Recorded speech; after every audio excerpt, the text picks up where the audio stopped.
What is up, wrestling fans? Welcome to another Fannounce Table edition of the Smark Out Moment Smack Talk podcast. This is technically part 2 of our recordings for today. We just got done talking about the 2010 WWE Money in the Bank ladder match for the SmackDown side of things, the World Heavyweight Championship contract, and we are continuing on here watching the second part of this, which is the Raw ladder match for the WWE Championship contract. So same kind of setup as we did before, but maybe you're not necessarily listening to this right afterward, and I'll give you a little breakdown of how this is going to go, what the setup is, and all that stuff, just in case you're listening to this for some reason first or just well past the point. I'm your host, as always, Tony Mango, and I'm joined by not only my usual suspects for every pretty much podcast, but also the first part of this. I've got Robert E. Felice. Hey, hey. And I've got Callum Wiggins. Part 2, yay. Part 2, we are well into the pay-per-view at this point, but we're not watching the whole pay-per-view, so you can full-on skip, like, was it Kelly against, was it Michelle McCool or something? I don't know. None of that really matters. Layla. Yeah, Layla. Yeah, you watch it if you want. I don't care, but it's got nothing to do with this. Because what we're doing is the regular Fannounce Table setup, and if you don't know what that is, go back and check out the other ones if you want to, especially if you really enjoy this. But just very quickly, as we always do here, we can't give you the actual video footage. That is a copyright infringement issue. So instead, we will give you the time code that you need to sync this up with. And preferably you are on the WWE Network. That's the simplest and easiest way to do this. But you might be able to get things synced up pretty decently if you watch like the YouTube version or a Daily Motion thing, or maybe you have the DVD. I don't know what it is. But what we're going to be doing here is we're going to be using the WWE Network. And we're going to go to the actual timestamp that they have for that section of the timeline. If you go to, like, you skip a little bit into the chapters, there's one that says 2010 Raw Money in the Bank ladder match. And that brings up the time code of 1 hour, 39 minutes, and 49 seconds, or 013949 if you're looking at the little status bar. And you should have that paused on your screen. Now, we, oddly enough, the three of us don't have the same exact thing on there. So you might see one thing or the other thing if you're paused on that. You might see what I see, which is the Money in the Bank logo, and it just bank is really big. Or you might see what Rob and Callum are seeing, which is the red briefcase, correct? Yeah, I think they're just like a split second in between each other, so I don't think it will affect your viewing experience, whichever one you see in front of you. Yeah. I don't think you're going to be at a spot where it's like, oh, Kane just won the last match or something like that, Unless you haven't moved forward. Yeah, if you haven't, then I don't know what else to tell you. Skip forward to that point, and we'll give you a 3, 2, 1 play countdown. And when I say play, you hit the play button. And then you should be able to be synced up correctly with us. And then you can listen along, have our thoughts for this whole setup, and, chime on in the comments section below as well with your thoughts, and kind of have some fun and sit back and relax as if like we're all sort of watching this together and just hanging out. So that is all that stuff set up out of the way. Again, remember, this is the Raw ladder match. 1 hour, 39 minutes, 49 seconds. I'll give you a countdown very quickly in a second. 3, 2, 1, play. You hit the play button when I say play. You guys ready to go? Yep. Let's do this. Hopefully you are at home as well, because we are going to start in 3, 2, 1, play. So now I've got the briefcase. And very shiny. Let's see when the bell rings. Maybe it won't necessarily. Probably shouldn't have said that, but now we got Orton's theme coming out, so you should be pretty much synced up. If you're a split second off, I'm sure it's not going to be the biggest issue. This is the worst Randy Orton. This is like, for some reason, he's not wearing any wrist tape. He's just kind of going full bare. The head is completely shaved. He looks like a walking penis, really. I don't know what's wrong with Randy Orton, but I hated this era of Randy Orton. And this is him coming straight into the babyface role now, after like so many years as a heel. He's a babyface in this one. Yes. Yeah, he turned babyface basically around WrestleMania 26 when he feuded with the Legacy, and now he's on the fast track towards the WWE Championship, even though he's in this match right now. Yeah, he would be WWE champion for a short period of time. He looks really weird without like Yeah, he arm does. guards. But he's clearly just showing off because he's also ripped to shit here. So he looks fantastic, but it's a very awkward look. Then again, though, when has Randy Orton ever looked bad? Like, this might be one of the worst instances of Randy Orton, but he looks great. Like, Randy Orton's one of those template wrestlers as far as appearances go. Yeah. And for the context of this, we did this with the last thing. I'm going to read off what my predictions were when I started writing for Smark Moment, or writing for when I created the website. I did have my predictions for this event, so this is what I had written down for this. We got, let's run down the participants. Mark Henry, Evan Bourne, DiBiase, and Morrison sadly have no chance in hell of winning this match. I'd be fine with any of them winning, but they simply won't. The next least likely to win is The Miz. Again, I'd love for him to win, but he won't, not while he's the United States champion. This means the winner will be either Orton, Edge, or Jericho. With Jericho being a sort of backup main eventer, I think a lot of the time reading all over the place here, and possibly not even in the best position with management over his television hosting gig. What was that? That was a not white bat. This is a downfall. Oh. I don't think Jericho's coming out the victor. Maurice looking fantastic there, by the way. When it comes to Orton and Edge, it depends on who is booked to win the WWE Championship match. I think if Cena comes out with a title, Edge is going to win. If Sheamus retains, Orton will. I'm not expecting a cash-in for this either. 2 ladder matches and a steel cage match on a card means that a cash-in will be throwing all their eggs into one basket. And frankly, they don't need a surprise cash-in with a card like that. We already, earlier in this night, had gotten Kane cashing in on Rey Mysterio. Now, Callum, I know you're a big fan of the DiBiase and Maurice pairing, right? Yeah, it's I mean, it's a Hall of Fame, or Hall of Lame worthy, should I say, relationship. They had zero chemistry. Yeah, so like she's watching her like future husband in this match, and she's having to pretend that she's interested in this plank that he's standing next to. Oh, when he wins, spoiler, if you don't know, the Miz does win this match. When he wins, she just can't even contain it. She's just so happy for him. Like, they were dating at this time? Yeah, they were already dating. Do they show that on camera? Like, that she's all happy? Nah. Yeah, you can see her while he's cutting a promo. You can see her just like looking at him. Morrison stealing a Mysterio's gimmick there with his glass instead of a mask. It's Le Champion. Not looking the best he's ever looked in his career. He looks better here though than he looks now, I think. I think he looks better now. Yeah. This is where he's not looking super he's like in between both the old Jericho and the new, more sophisticated look that he was trying to pull off.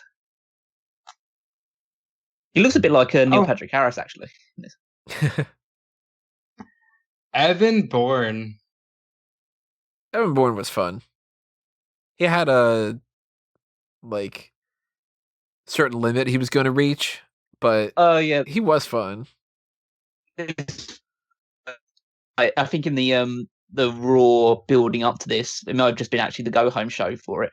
That was the spot where the Orton did the RKO catching Bourne out of the shooting star press. That was so good. That was one of my favorite awesome. RKOs. It's so weird to look at Edge. Like, if you look at Edge there in 2010, you go, oh man, like Edge used to be such a baby face. Like, not like, heel baby face, but like his Edge, face, yeah. Edge looks like grizzled in 2010. And then you look at it now, knowing that he comes back in 2020, and you're like, oh my God, look at babyface Edge here in 2010. Like, I mean, it feels quite wrong with the sense that knowing how he would be forced to at least for a long period of time retire at the end of this year, or at the start of the following year, it makes you feel quite bad that this wasn't even his last ladder match in WWE before that period. That's true. No, it wasn't. Oh, this is smart. Brilliant. He's the master manipulator. Oh my god, that's such a terrible start. Mark People, that Henry was just a good stopped. idea to start the pay-per-view. What happened there? Well, that was their fault because they just completely just stopped and looked at Well, Henry. Well, yeah, well, the idea I think was meant to be that Mark Henry stands on the ladder when everyone goes to grab for it immediately, and so they can't take it because he's holding it down. But then two of them just grabbed it far too quickly, and so Henry was just had to stand on it pretty quickly after. What do I do? Yeah, like It's a really dumb idea. It's not as dumb as what I thought was like one of the dumbest starts to Money in the Bank, which I think was the following year's one, where basically all 8 of the competitors come to the ring wielding ladders. was that the I think- Ziggler one? The No, when he that was wins? that was the Del Rio one. No wonder yeah, I It's don't already bad remember enough it. because Del Rio won, so it's like, you know. Hey, Oh look, god, I feel like I saw Yeah. this quite recently. Hopefully, this one doesn't go for the next hour of my life. I still like the match. I did too. Wow, they're just standing around like punching each other. That's basically the entire context of the previous match. Wow. This doesn't look as crisp as the previous one. Yeah, which is odd because you look at the talent here, you'd think it'd be good. So for context Oh, that sake, I mean, I read that thing earlier about me expecting certain people to win. I don't remember who I wanted to win, but if I remember correctly, I might not be. I was pretty much on board with almost anybody winning. Like I've always been a big fan of Mark Henry. I thought like he's not like the absolute best in ring person or anything like that, obviously, but I've always liked Mark Henry, and I always wanted him to be world champion at some point. I always liked Morrison. I always liked Randy Orton from, I wasn't watching him originally when he was first like starting to get built up there, but when I got back into wrestling, Randy Orton was a standout. Jericho was always great. Edge was always awesome. I actually always kind of liked The Miz, even back when he first went to ECW, and I remember being like, this guy seems like he's got something. Evan Bourne was fun, and DiBiase was sort of like, okay, you could give this guy something, and he can maybe go forward. Like, he's not quite there yet, but maybe he will get there. Like, so this was more of like, I'm okay if anybody wins, as opposed to something like the other one where I was like, oh my god, don't give it to Drew McIntyre because that's just going to ruin this whole thing. It was like, it wasn't as nerve wracking to me. Ow. I just love that because that was just like two guys who would just say, okay, when's Mark going to do this? When's Mark going to do this? Let's stall before Mark does this. Because they were doing absolutely nothing. They're just hitting each other in the back every now and again. It's like, okay, when's Mark actually going to throw the ladder at us? It wasn't supposed to be Henry, right? Wasn't R-Truth He was supposed to be in this match? Yeah, he was originally. Oh, jeez. He was supposed to be in this match. I forget how they had him replaced. Why Henry? Because that's what he does.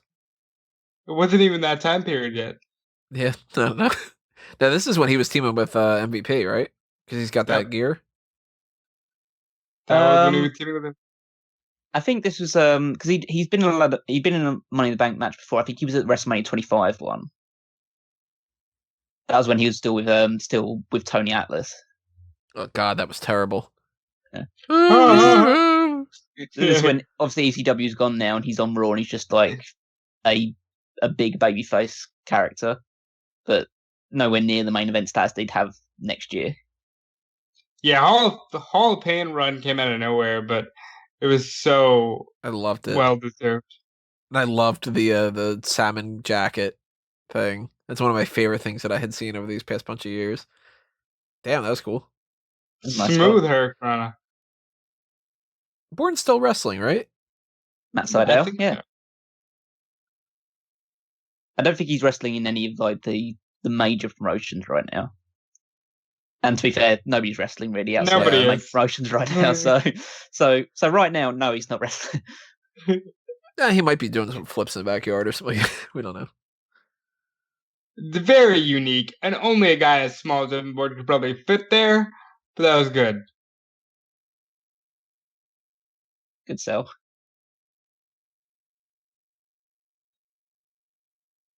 One of the things I always liked about Morrison is the fact that he's so athletic, but he looks like you put him next to somebody like a Randy Orton, he looks like he's the same size.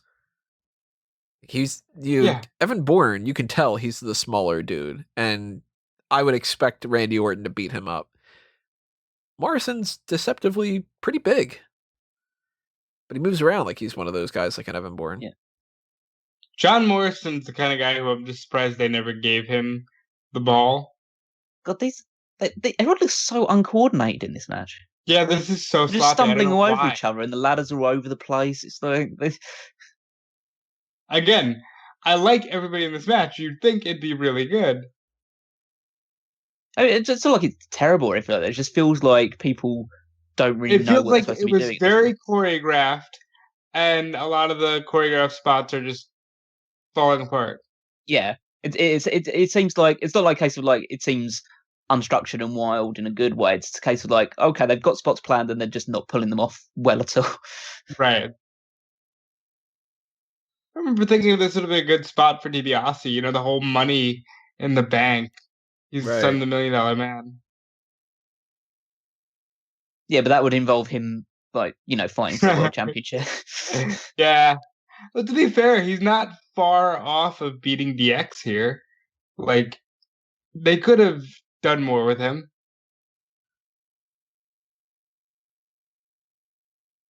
And I do remember thinking just that there's absolutely no way The Miz wins. You know, they're never going to give the Money in the Bank briefcase to somebody who's already holding a championship. And if they're going to do that, they're going to do it with the $1 million championship, because that's not really a championship. So, you know, well, if one of these people with a title is going to win, it's going to be DiBiase, that kind of thing. And maybe they'll turn that into something with the Money in the Bank and the $1 million title and whatever. Little did I know. I really believe that this is the first time, like, they do the spot where, okay, all 6 guys are on ladders. Well, there's only 4 now, but I believe the other 2 are coming in. Yeah, doesn't Bourne like jump in or something? Oh no, Henry splits the he parts the Red Sea. That's cool. That's a nice spot, yeah. Good camera angle to do it. That's the extent of Mark Henry's usefulness here. I can't wait to see how they round him off this match. Oh, I really like this spot that's coming up from Evan Bourne. That's pretty cool. That was awesome. I'm surprised more people don't do stuff like that. Especially considering that's relatively safe. Yeah. I mean, you could break your ass, slip it in a bathtub, you know, like this might be Good like spot prime for Maurice, maybe. Yeah. This is why history's all wrong. Maurice is the first woman to ever compete in a Money in the Bank ladder match. Oh, there you go.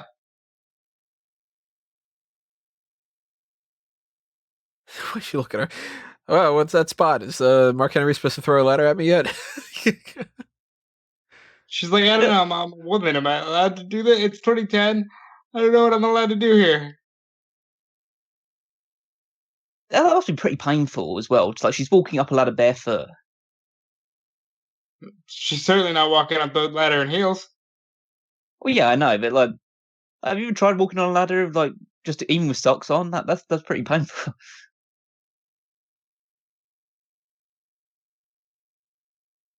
How do they get her down here? He just lets her down very gently. Gross. Oh, there we go. Okay. Actually, gets on the shoulder. Samoa drop. Yeah. Oh, boo. Oh, wow. This is so, like... Boy, even that was kind of awkward, just because, like, you can tell it's very early on, and there are no intergender violence here. I bet if this were like ECW and Heyman was doing that, somebody would have came in and tried to powerbomb her and made a big deal out of being like... Oh, if this was WWE 2 years ago, somebody would have beat the shit out of her, but, like, different time. A good sound when that just fell. Thum. Actually, is that Frank the Clown and what's her face? We got a blank on her name.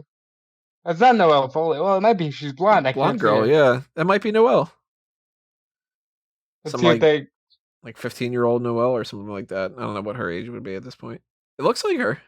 I think that's it. Huh. They've known each other out. Neat little bit of trivia there. If it's accurate. Yeah, if it isn't, who cares?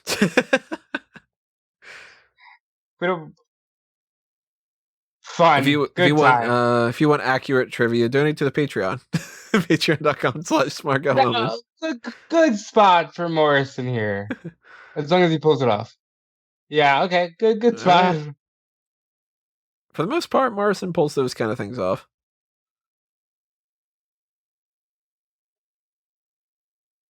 Maybe if he botched more of that stuff, he'd be world champion. You got a point. He just does too much stuff well. Maybe we just need to take him down a notch, keep him at a certain level.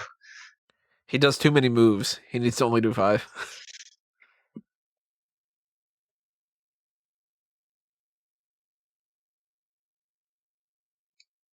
Ooh.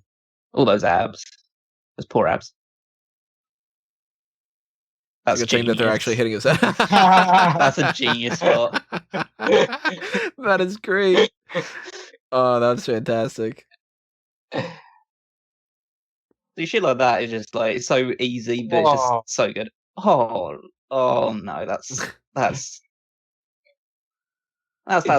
pretty reckless. Jesus. Yeah, I would not want to be in one of these matches. I hope John didn't suggest that spot. I could see him suggesting that spot. It'd be kind of funny if nobody suggested it and Edge just on the fly was just sort of like, I'd almost be happy with that than if someone suggested that would be a good idea. Just Edge going, oh fuck it, I'll just push this guy over. What's he gonna do?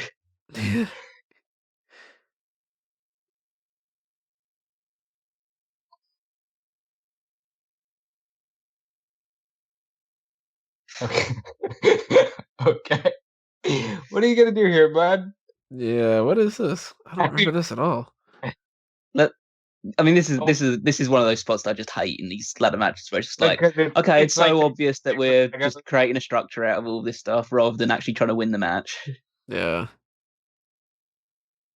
It's different if somebody like picks something up and throws it and it lands somewhere, or like, I mean, they can't really plan that out too well, but like this happens organically, but like, why would you open up the ladder upside down?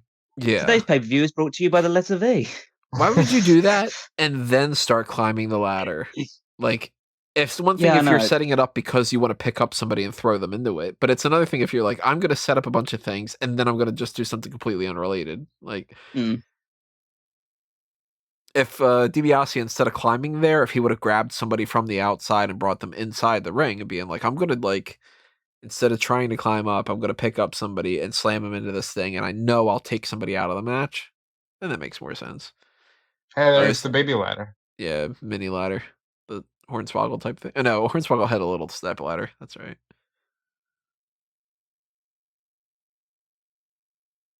Oh. Still gotta hurt like a son of a bitch. Yeah, especially for Jericho, jeez. I wonder what WWE's budget on ladders is. I'm glad the standard ladder is strong enough to hold Mark Henry, but not the Big Show. Well, it's holding both Evan Bourne and Mark Henry's weight at the same time. Still not as fat as the Big Show. Who is bigger in weight? Meanwhile, Stryker just said 600 pounds of weight on that ladder. So I guess something's just wrong with the Big Show. I'm pretty sure there have been times when Mark Henry's weighed more than the Big Show. Yeah, probably. Especially if you go back to like his WCW days. That's probably not at the moment because the Big Show looks pretty big in that match. Oh dear. Damn. Poor Evan. Credit to Evan though. Caught perfectly and slammed perfectly. Oh wait, here we go. Big guy takes all the spots. Yeah. To be fair, credit to him from taking that spear bump on his back on the floor. That couldn't have been much fun.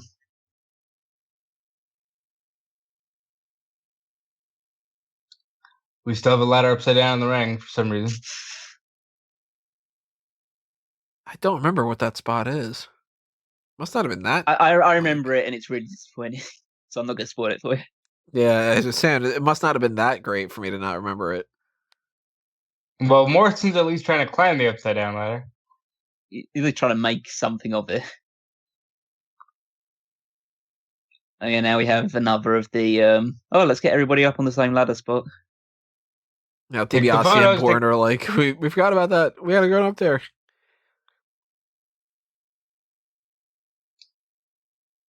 There goes DiBiase. Fuck him. Well, the Morrison didn't even look in his direction as soon as he fell out of the ring. Well, no, she's worried about her boyfriend who's currently on top of the ladder. Oh no, my fake boyfriend's whatever. Okay. Okay, this one I can kind of at least like make sense of because he's trying to just find something that he can use to grab to get onto the same ladder. Ow. So I can kind of like Okay, I can understand you putting a bridge there. Yeah, that makes sense. I still don't know why that big V is in the center. For victory.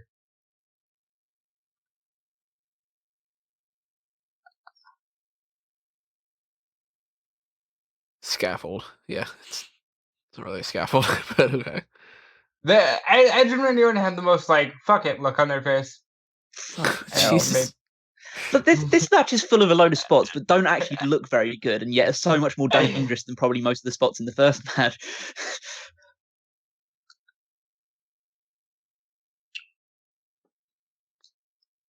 Quick plug time. TeePublic, Redbubble, merchandise shops. Smark Out Moment, Fanboys Anonymous, and A Mango Tees. If you're interested in picking them up.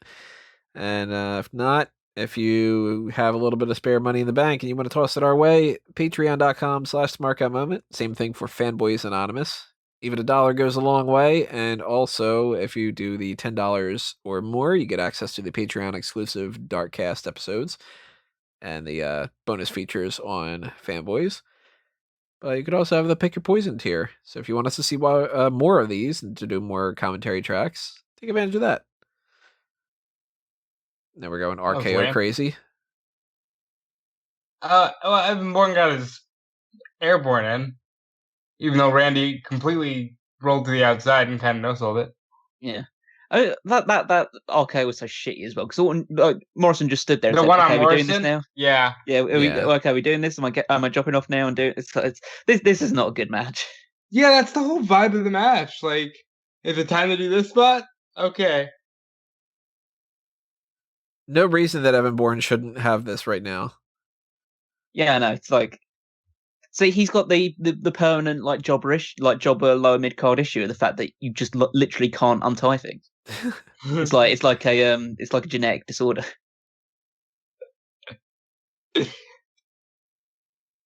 Crowd's very much like, what the hell? Like, Evan Bourne's gonna win though. Like, yeah. It's a reasonable spot because we saw Jack Swagger legitimately struggle for 15 minutes at WrestleMania.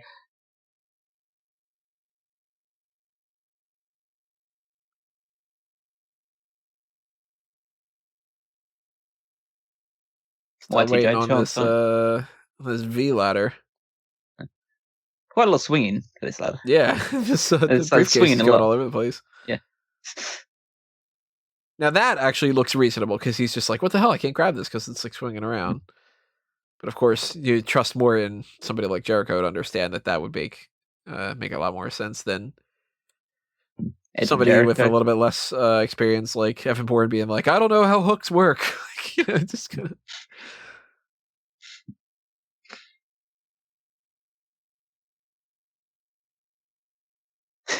Shouting at the briefcase to get closer to him.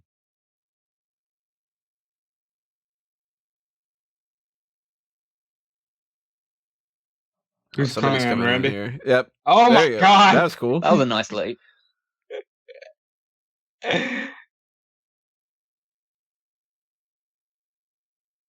Edge is doing a good job about keeping the briefcase away too. To be fair, he might not even be.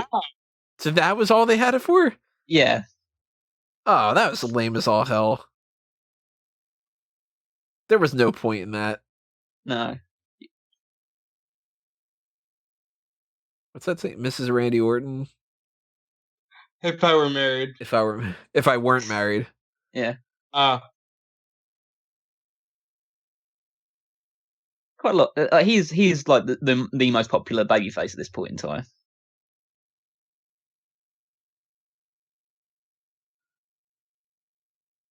That was pretty lame as well. Is Michael Cole like super cheerleader right now? No, he's not a super cheerleader. Yeah, it's. Oh, I guess he Crowd. kind of is now at this point. He's super. I mean, he doesn't really become like a super heel until the Wow, NXT Miz season. knows how hooks work. That was fucking quick. He doesn't become like Cole doesn't become like a. I think he's always been like pushed himself as like a fan of the Miz, but he doesn't become a super fan or a super heel until NXT season 3 with the Divas. You can see real emotion on the Miz's face. Yeah, Miz was like getting pushed so hard at this point in time. He'd already been like a multiple time tag team champion. He was United States champion, I think, for a really long time at this point. And my reaction to this on the review is in all caps, yeah! Does 2020 Tony agree with 2010 Tony? Fuck yeah, I love the Miz.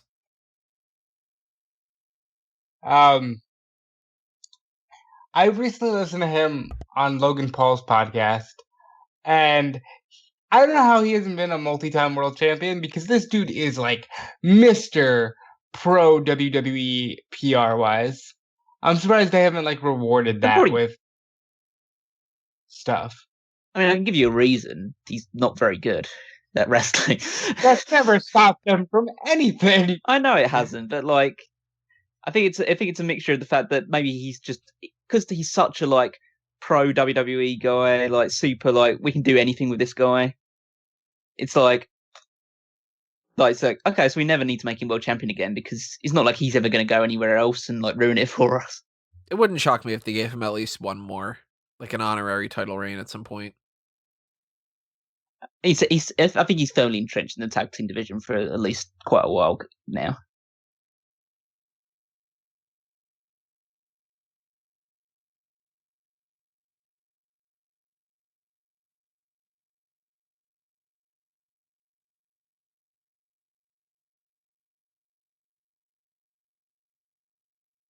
I don't remember this promo.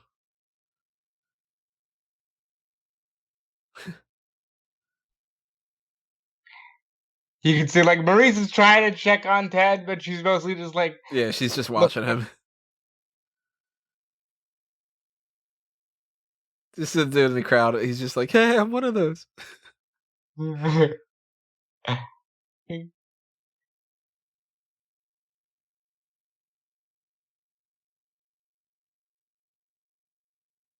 Yeah, this was really like, wow, I'm super serious, Miz now.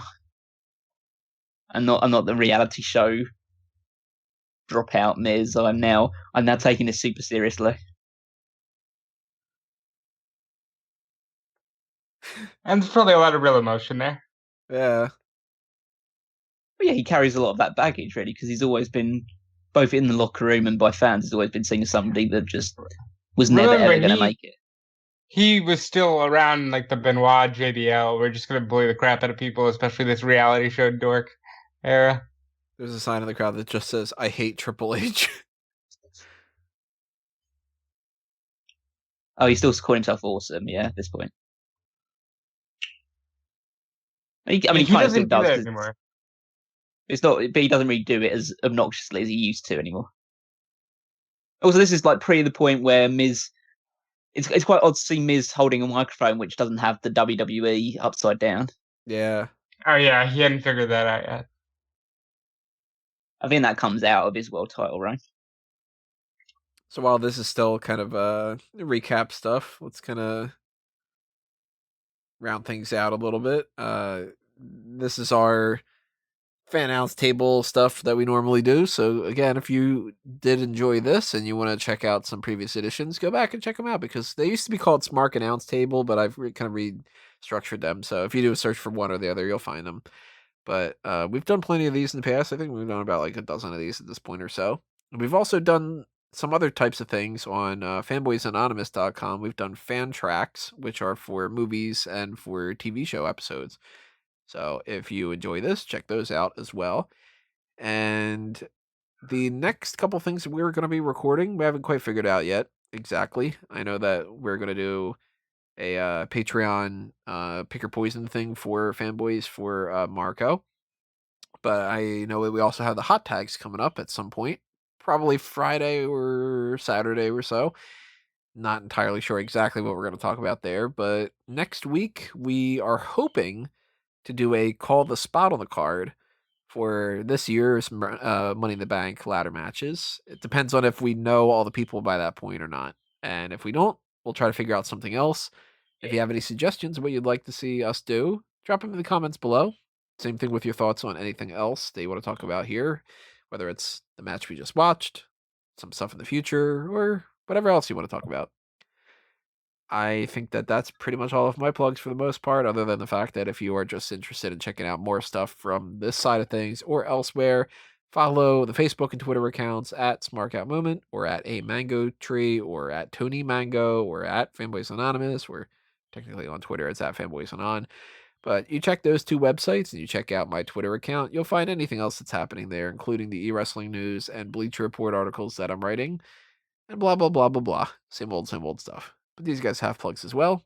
While we're watching the Nexus beatdown John Cena, they're going to tell you about some other things you can follow. Callum? Well, if you want to check out some of the great articles on smarkmoment.com, that would be awesome. Just to plug my own power rankings. I forgot my name, my own spot for a second.